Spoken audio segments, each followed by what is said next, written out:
Meu nome é Ana Paula Aidar de Oliveira, eu sou do Instituto de Biociências da USP e estou aqui fazendo extração de DNA da ervilha. Através dos genes que estão no DNA são feitas as nossas proteínas, e aí todas as informações estão nessas proteínas. A gente coloca a ervilha, água e sal no liquidificador, a gente bate. Por que o sal? Porque o sal ele faz com que todas as moléculas de DNA fiquem juntas, porque o DNA tem carga negativa, então ele tenderia a se repelir. Mas como o sal tem carga positiva, ele fica junto com essas moléculas e consegue fazer com que fiquem bem juntas, porque uma molécula a gente não seria capaz de ver porque é muito pequena. Então há necessidade disso para a gente conseguir ver. Aí depois que a gente bate 10 segundos no liquidificador, a gente põe detergente, porque o detergente ele consegue romper a membrana da célula e a membrana do núcleo, que é onde está o DNA. Então, como ele dissolve a gordura e a membrana da célula e do núcleo são feitas de lipídio, então ele consegue destruir essa membrana. Depois que a gente põe o detergente, a gente deixa cerca de 5, 10 minutos, aí a gente põe num tubo de ensaio e põe um pouquinho de álcool, porque o DNA ele não se mistura com o álcool, então aí ele fica precipitado no fundo e aí fica mais fácil de visualizar.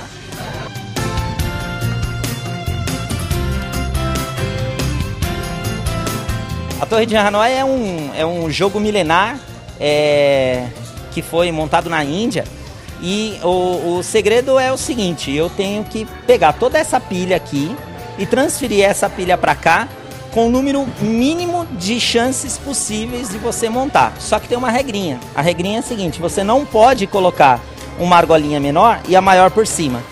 Você tem sempre que colocar a argolinha menor com a argola maior, né?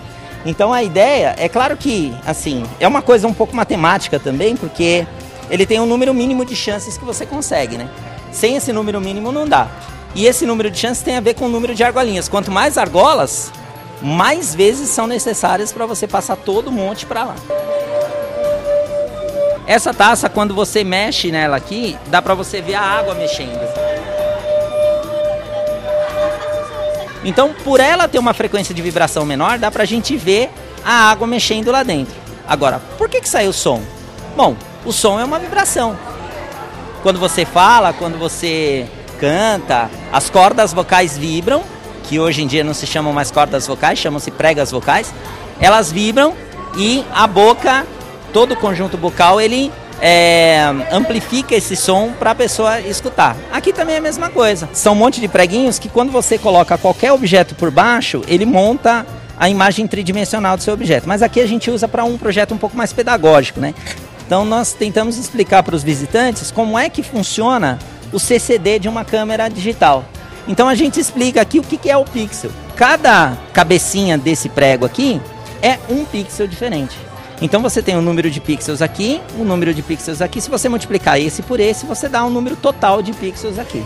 É claro que esse daqui não tem nenhum megapixel, né? No caso do CCD, quando a luz ela bate nesse pixel, ele vai excitando esse material, ele transforma isso em energia elétrica, e essa energia elétrica que é transformada, ela vai para o processador da máquina digital e o processador monta a imagem lá.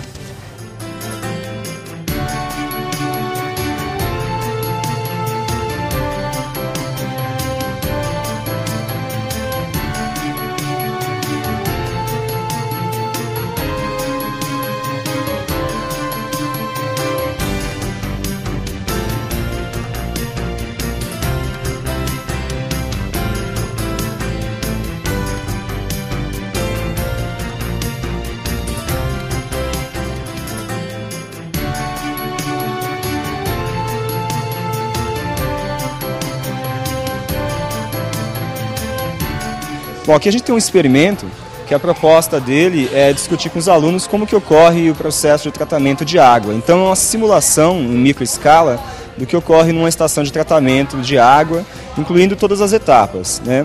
Então o aluno vai poder perceber aqui que existem algumas limitações em relação ao tratamento de água, que não é qualquer tipo de água que pode ser tratada, por isso a necessidade de conservar os recursos hídricos naturais que você tem, né, de não poluir ou poluir o mínimo possível esses recursos. O aluno vai conhecer um pouquinho de algumas transformações químicas que ocorrem durante o tratamento de água e a importância delas para que possa obter uma água com uma pureza maior, uma água que tenha uma quantidade menor de substâncias dissolvidas, uma água que não tenha cheiro, que não tenha gosto, que não tenha cor.